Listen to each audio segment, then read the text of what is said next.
Welcome back to FacetNet. In the last video of CCNA, we looked at the network fundamentals. So we have gone up to the networking devices, routers, switches, and hubs. To continue from there, today I'm going to look at network topology architectures and we will move further. So Cisco has divided the entire network into three-layer architectural model or three-layer hierarchical model. The layers are logical. There is no physical representation or physical separation of the network layers. This is a logical separation. So the three layers are called here core layer, distribution layer, and access layer. So what core layer does in this topology or in this hierarchical model, it is the backbone. It connects everything together. So the core layer is the coordinating device or coordinating layer which coordinates everything. It has only one simple purpose, which is connecting all the distribution layer together. In a large enterprise where you have several distribution switches, the core layer is also known as the backbone. Cisco is very clear about the purpose of this layer. The layer's only purpose is to forward the traffic as fast as it can. We don't apply any policies in this layer. It's just because we don't want to slow down the communication. So this layer is like that your core switch talk with the distribution switches using dynamic routing protocols such as OSPF and EHRP. In this layer, we find the most advanced and expensive switches. The ones with the modular form factor is being connected here. These are fully redundant devices. They're supporting advanced layer 3 switching features and dynamic routing protocols. However, remember that you need to keep your configuration as simple as possible to make sure your network is manageable and easy. So that's about the core layer. Then if you look at the distribution layer, so the distribution layer is sometimes referred to a work group or aggregation layer. The reason is it's because it connects everything from the access layer into your network. And also it's a communication point between the two layers, as in the core layer on the top and on the bottom we got the access layer. Here it's provide routing and filtering services. Remember, in core layer we don't do any filtering, it's just do the forwarding. So distribution layer does the filtering and the WAN access. So like access control is packet filtering and packet queuing, everything is being applied in the distribution layer.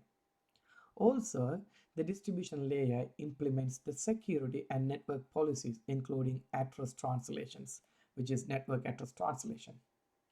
So redistributing a different networking protocols like routing protocols, if you got a static routing and a dynamic routing, so all the redistribution happens in the distribution layer. And also it does routing between the VLANs. There might be multiple access layers. In the access layers, we may have different VLANs. So the distribution layer does the facility, or it provides the facility to do the routing between the VLANs. And also it defines the broadcast and multicast. So in simple terms, distribution layer bridges users to the core layer, right?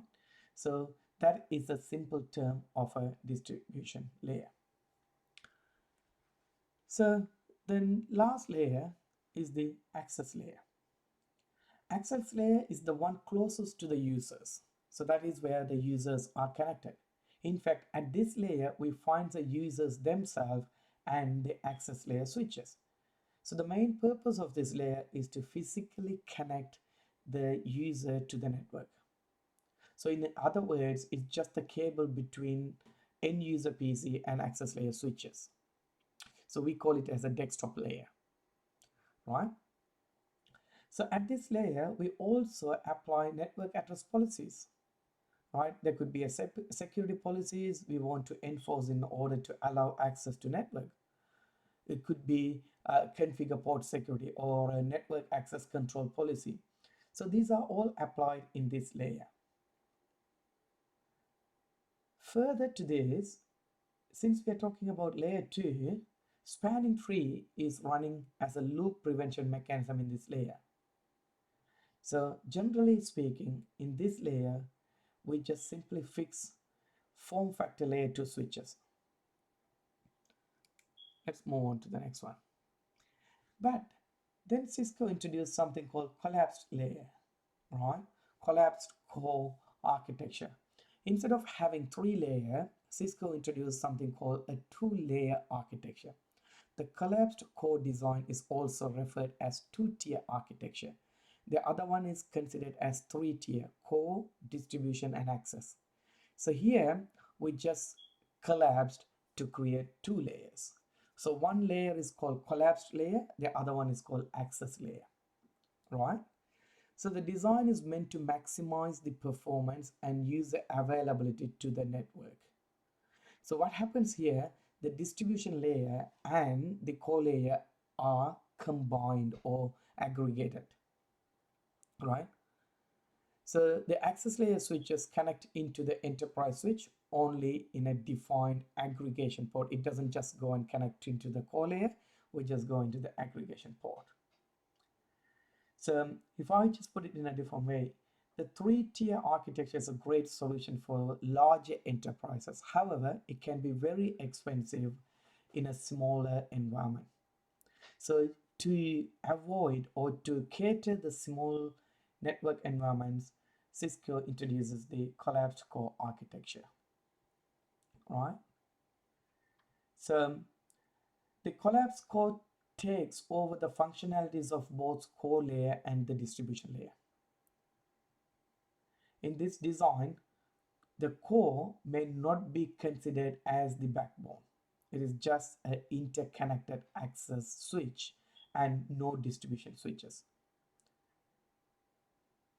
So that's the pretty difference between the core layer and the difference between, so that's the difference between 2-tier architecture and the 3-tier architecture. All right, so we just looked at what is a 3-tier architecture and a 2-tier architecture. Let's move on to the next one. Wide area networks. What is the difference between wide area network and a local area network? Is distance a factor? No, it is not the distance factor. Is it a bandwidth factor? No. You generally own a LAN infrastructure.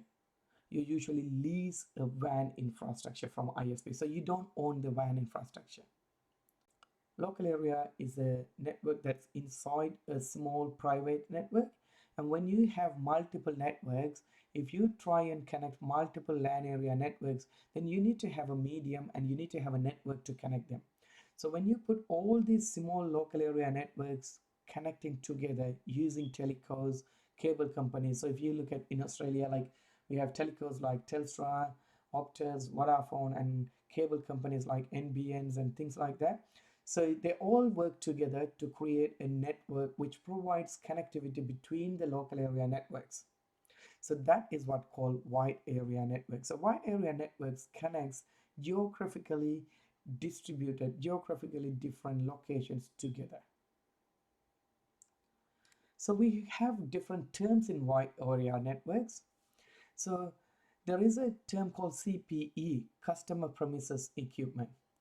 Typically, it is a customer premises, so it's inside the customer premises. Typically, it's owned by the subscriber and located on the subscriber's premises, right? So if you look at it, if this is your customer side, so here in this customer side, we will have that. And then we call something called CSU and DSU, a channel service unit and data service unit. It's connect the DTE to the digital circuit like T1, T3 lines. So there is a DTE and DCE, data terminal equipment, data connection equipment, DTE and DCE. So we use to connect these digital equipments. So there we use the CSU, DSU. So you can see here, this is your CSU, DSU. DTE, of course, we just talk about DTE.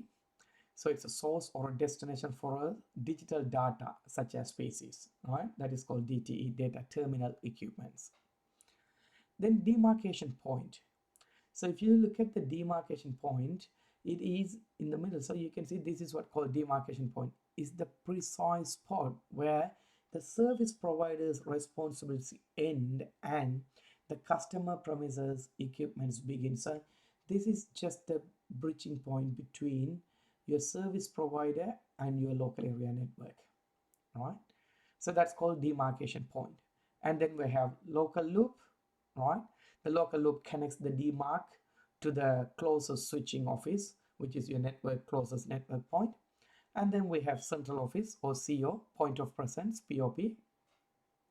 This point connects the customer's network to the provider's switching network. So your network is going to connect it to the ISP. Then we have toll network. The toll network is a trunk line inside the WAN provider, so which connects multiple WAN networks or within the same wide area networks. So that's called WAN.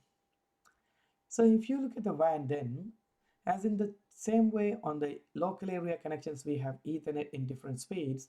In WAN area, we have different connections and the bandwidth size. So I'm not going to go through everything here, but there is DSO0, right? DS0, 64 bits per second, 64 kilobits per second. Then T1 line, even lines, these are the common standards one, right? So T1 also referred to as a DS1. So DS0 and DS1. A T1 comprises 24 DSO points. So it's a 24 DSO lines together. If you combine, then it brings to a T1 line. And the speed of a T1 line is 1.54 megabits per second. So in Europe, they call it as E1. So E1 is quite faster than T1. E1 speed is 2.048 MB per second. Then from E1 T1, we move to T3. T3 is like you multiply again 28 T3 lines. So that brings you to around 44.736 MB per second. Same way, we have OZ3, OZ12, OZ48. So that is for optical lines. So similarly, there is the E3 lines that comes around 54.04 MB per second. So these are the different bandwidth speeds in the WAN area network. Now keep in mind, nowadays, this is all changed with the introduction of optical carriers. So we use nowadays like 100 MB, 150 MB per second through the NBN lines, right? So they use much bigger bandwidth in the wide area connections. Similarly, in Ethernet, we have 10 base T, we don't use it anymore. 100 base T, we don't use it anymore.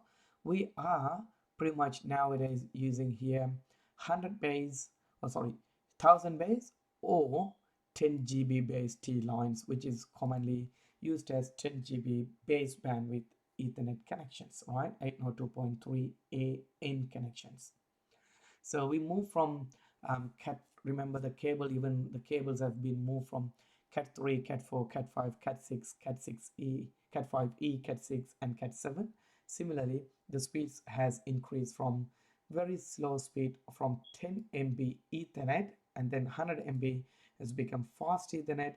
Then we move to gigabit Ethernet, right? So from gigabit, we have gone down to now 10 GB per second. So the difference here is the distance, how far you can take these signals and lengths to. So if you are using a fiber, so anything this one 100 GB base LX is a fiber line, this can take traffic to up to 10 kilometers in a high speed, right? So if you are using just the Ethernet cable, then it's still restricted to 100 meters, but it can go up to faster. But if you go into fiber cables, it can take you to maybe much more distance, right? So most of the fiber cables can take you up to around 70 to 80 kilometers with no signal drops. So that's Ethernet standards. So if you look at the Ethernet, then again, the Ethernet cables, there are two different types of Ethernet cables available. One is called straight-through cables, the other one is called crossover cable. So here you can see the diagrams. In this diagram, it shows you the difference between a straight-through and a crossover cable. So in the straight-through, even though if you look at a coaxial cable, it has got eight cables in a pairs of 4 pairs of cables. So we are not using all 8 cables, we are only using 4 cables there. So if you use the first cable on the one side, connect to the first cable, first connector on the other side. So you can see the line is 1 to 1, 2 to 2, 3 to 3, and then 6 to 6. This kind of cabling is called straight through cables connections. If you connect 1 to 3, 2 to 6, 3 to 1, and 6 to 2, this type of cable connection is called crossover cables. So why we have two different types of cables? Because these cables are used in different communications. So if you are going to use same devices, or if you're going to connect two same type of devices, then you will have to use a crossover cable. If you're going to connect different types of devices, for example, layer 1 and layer 2, then you will use straight through cables. Layer 2 and layer 3, you will use straight through cables. So if you're going to use layer 1, crossover. Layer 2, crossover. Layer 3, crossover. So the cables are used to connect depends on the devices. So it depends on what devices you are going to connect, then we will use the cables. Right. Then we have fiber optics cables. So this is the recent new latest cables that we use in most of the network, but we don't really use a lot inside the local area network. This is mostly using the outside the local area network to connect multiple local area network. One of the biggest reason is there is no signal drop in fiber cables. So you can transfer the signals to fastest distance with no signal drops and no electromagnetic interferences. So because it's transferred as a light signal. So if you look at the fiber, there are two different types of fiber we use. One is called single mode fiber, the other one is called multi-mode fiber. So single mode fiber is used to transfer single signals, whereas in multi-mode we transfer multiple signals together. It's like collective signals. So it's made of glasses, very tiny, right? The dimensions are in microns, right? 10 to the power minus 6 meter micron. So if you look at it, it's around 9 micron, right? So it's a very tiny, it is very tiny. So we use that tiny to send the light signals. So it's immune to interference and crosstalks, so that you're not going to lose the signal strength. Single mode is expensive because you're going to transfer one signal through that, right? Has a tighter cladding, right? So you're outside because remember it's a 9 micron, so you need to protect that, and it's a glass, so we have to have a proper protection. That's why we have this cladding outside it. See, you can see a cladding and then a buffer. So this protects the inner core from any damages. So two types of fiber optics cables are available. One is called single mode, the other one is called multi-mode fiber cables. Again, Ethernet, we have power over Ethernet, PoE connectors. So if you think your company has a voice over IP services where you want to connect a telephone system to your network, but you don't want to have a power point, you can just transfer the power and data through the same cable. Similarly, you got a CCTV system that is connected in a network. You don't want to bring a power cable, power supply near to the CCTV system. What you can do is you can just transfer the power and data through the same cable. So that is called power over Ethernet. So power over Ethernet is a good technology that transmits electrical power along with the data, right? So that brings us to the end of network fundamentals. So there are a couple of review questions that I've uploaded already in the discussion. If you want, you can just go back and look at these review questions and answer answer them.